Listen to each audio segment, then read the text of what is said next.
A young billionaire walks into church, but not in designer suits, in rags and dust, looking like a madman.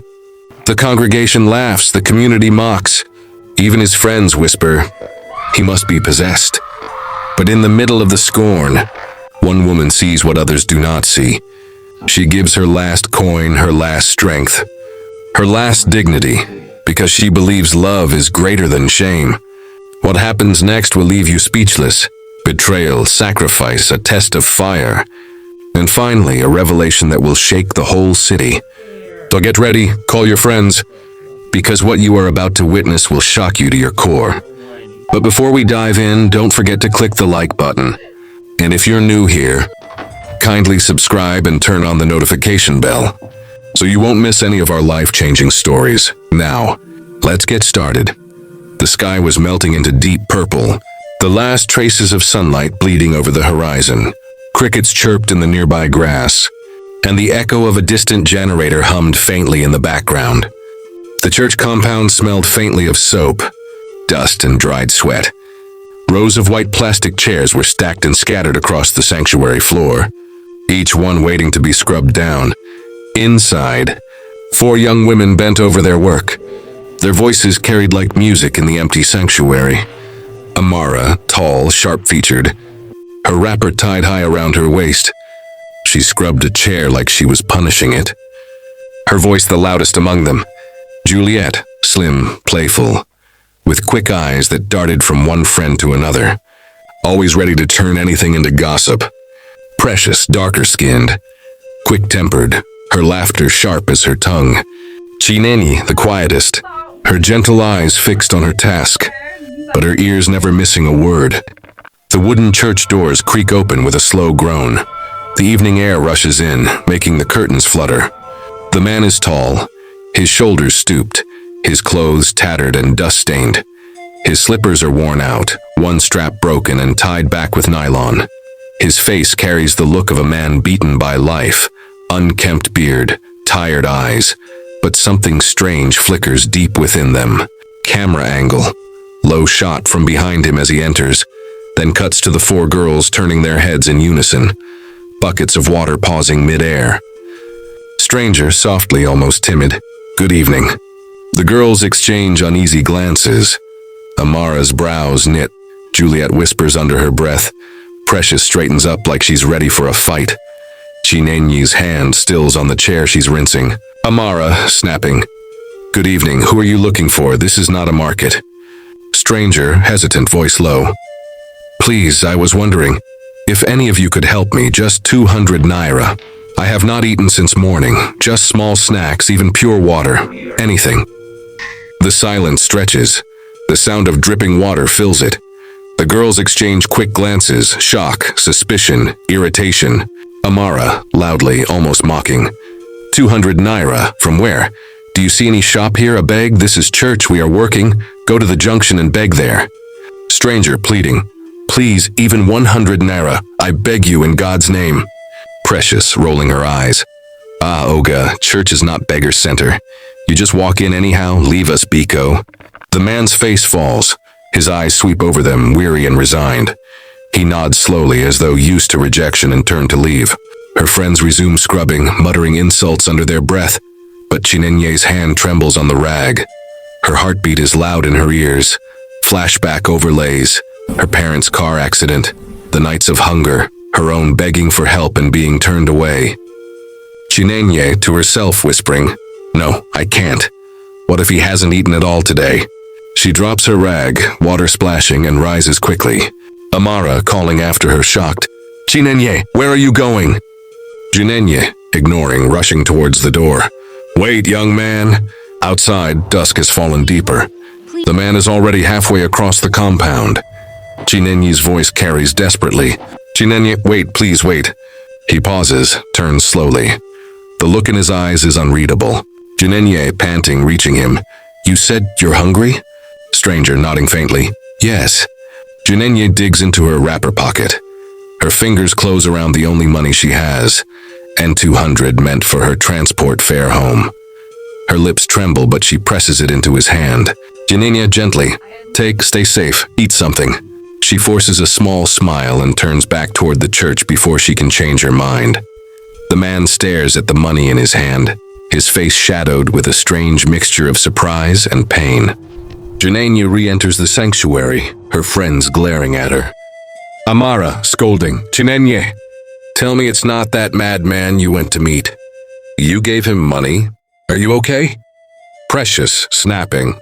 She even used her transport fare, Abi? Foolish girl. Juliet, mocking, wagging finger. You better be careful. That's how people disappear, and we will be saying, Chinenye was such a good girl. They shake their heads. Chinenye sits quietly, picking up her rag again. Her face is calm, but her eyes shine with quiet determination. Chinenye to herself, whispering as camera zooms on her face. If this is foolishness, let me be foolish for God.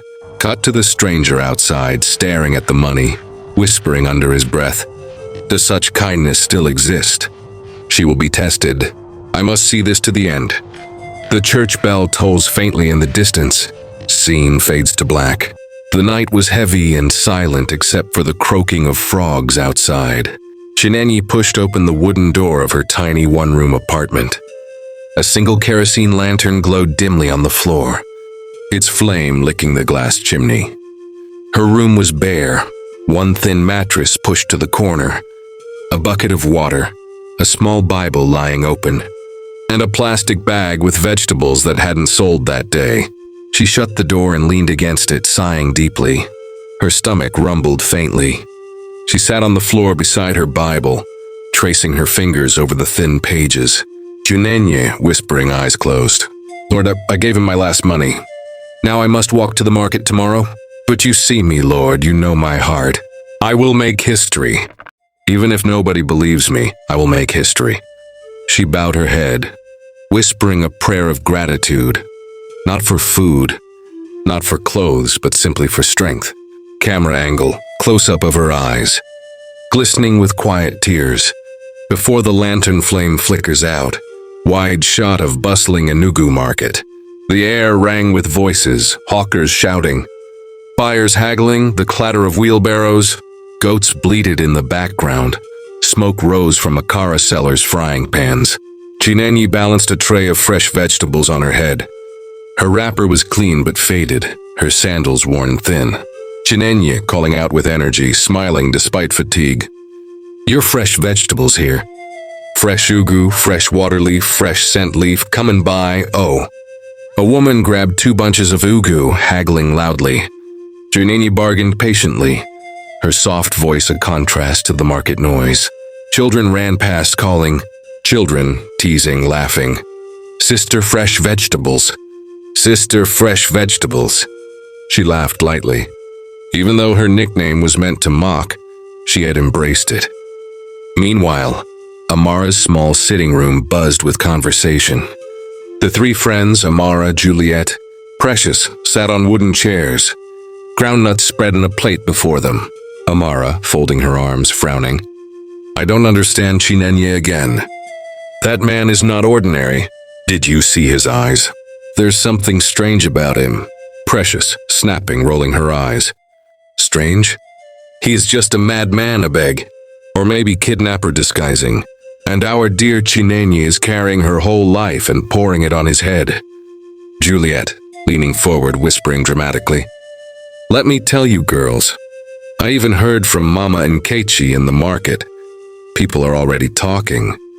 They said Chinenye spends her vegetable money on that man every evening. She's becoming the talk of the community. Camera angle, low shot as they whisper, their words sounding like accusations in the air. Amara, shaking her head. Then we must warn her. If she won't listen, we will go to Pastor Kalechi before this thing turns into disgrace. They all nod, their faces hardening. Suspense lingers in the air. That evening, as Chinenye packed her unsold vegetables into a basket, a shadow fell across her path. She looked up, and there he was again, the same man. His clothes looked even dirtier than before, dust clinging to them. He gave her a faint smile, though his eyes seemed tired. Stranger, softly. You gave me money yesterday. I came to say, thank you. Chinenya, smiling surprised. You don't need to thank me. Hunger is painful. If I have, I will always share. She reached into her basket and handed him 2 small tomatoes and a piece of smoked fish she had saved for her own dinner. Chinenya gently, Here, eat this tonight. Next time, bring your dirty clothes. I will wash them for you. The man stared at her, his throat tightening. He collected the food with trembling hands, his lips struggling to form words, but none came. He only nodded and walked away, whispering to himself. Stranger, does this kind of woman still exist? She doesn't even ask my name.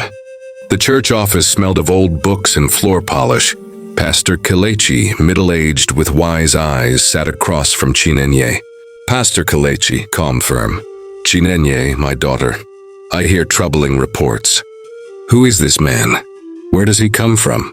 What is his family background? Chinenye, quietly, eyes lowered.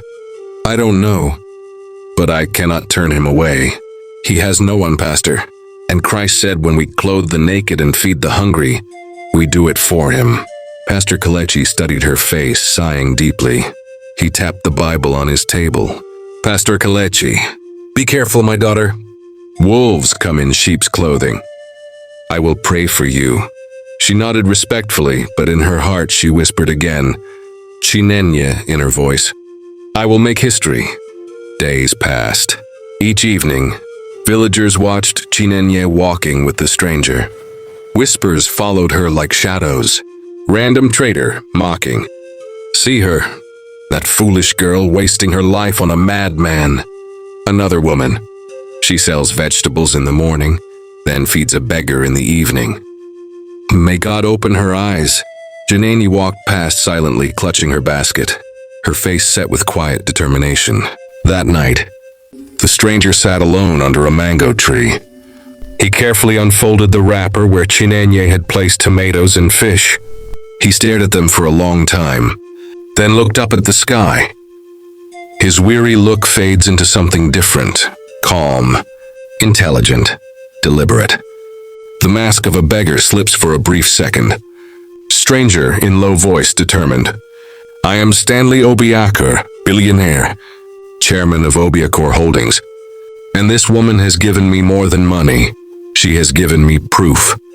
I will test her again, and if she endures, the world will know her name. Thunder rumbles faintly in the distance, scene fades to black. The first light of dawn broke over Enugu, painting the sky with streaks of pale orange. The market was already waking. Hawkers spread mats on the ground. Wheelbarrow boys shouted for customers. And the smell of roasted corn drifted through the air. Wide aerial shot, the camera sweeps over the market bustle, then zooms in on a small figure walking briskly into the chaos. Chinenye balanced her tray of vegetables on her head, freshly cut ugu leaves, scent leaves, water leaf, and bitter leaf wrapped neatly in bundles. Her wrapper was tied tightly around her waist, her blouse clean but faded from too many washes. She adjusted her scarf and lifted her voice with surprising strength. Chinenye, calling out, your fresh vegetables here. Fresh ugu, water leaf, scent leaf, come and buy, oh. Children ran past her. Giggling, traders waved at her, some with pity in their eyes, others with mockery. Random trader teasing, Sister, fresh vegetables. Early this morning you don't start again? Chinenye smiling faintly. Yes, oh, fresh like morning dew. Come and buy, she forces the smile. But her eyes carry the weight of sleepless nights. She sold some bunches quickly, the coins clinking in her small plastic purse. But every time she made a sale, her mind drifted to the stranger, the ragged man she had fed. Unseen by her, Stanley, still in disguise, watched her from the corner of the market, blending in with wheelbarrow pushers. His eyes followed her every move, her patience with rude customers, her humility in bargaining, her refusal to cheat anyone. He whispered to himself, Stanley, in her voice, this is no ordinary girl. She serves with heart, not with lips. She must be tested deeper. That evening, as Chinenye walked home with unsold vegetables, she found Stanley waiting at the corner of her street. His clothes were torn, his eyes weary. Stanley softly, "You came. You came again." Chinenye smiling tiredly. "Yes, market was tough today, but God is faithful." She opened her bag and pulled out a folded men's shirt, clean but old. "Chinenye, take this. It's one of my late father's. At least, it will keep you warmer than those rags." Stanley took it, his hands trembling. His throat tightened as if words would choke him. He wants to reveal himself, but instead he only bows his head. Later that night, the four friends gathered again in Amara's sitting room. The small bulb flickered, casting shadows on the wall. Amara angrily, "This thing is becoming too much. Chinenye is carrying her whole life and wasting it on a stranger. It's disgraceful." Precious snapping, "She even gives him her clothes now. I saw it with my own eyes yesterday. She's turning her house into beggar's lodge." Juliet mocking, "Tomorrow she will even marry him. You'll see, Sister Fresh Vegetables and her mad husband." They burst into cruel laughter. But Amara's face stayed serious, her arms folded tightly. "No, this is dangerous. That man is not ordinary, I feel it. I will go to Pastor Kelechi myself," Amara said. Meanwhile, Chinenye sat alone in her small room. The lantern light flickered over her Bible. She folded another shirt, whispering softly, "I know I don't have much, but with these small things maybe I can give him dignity. Even if the whole world mocks me, I will make history."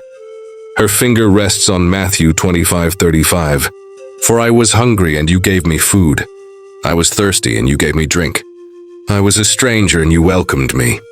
Her lips trembled, but she smiled. The next day at the market, Precious and Juliet came looking for her. They found her arranging vegetables neatly. Precious, sternly, "Chinenye, we need to talk. This thing with that man, it must stop." Juliet, loud enough for others to hear, "Do you know people now call you the madman's wife? You're a disgrace to sanctuary keepers." Traders and buyers turned to watch. Janini's face burned, but she lifted her chin calmly. Chinenye, firm, soft, "I am not ashamed. Christ loved me when I had nothing. Why can't I love another with what little I have?" The market buzzed with whispers. Some mocked, but a few nodded quietly, touched by her words. That evening, Stanley came to her again, his new shirt already soiled, his hair tangled. He stood silently by her door. Chinenye, smiling faintly, "Bring it. I'll wash it for you." He handed the shirt slowly, his eyes filled with an emotion he couldn't speak.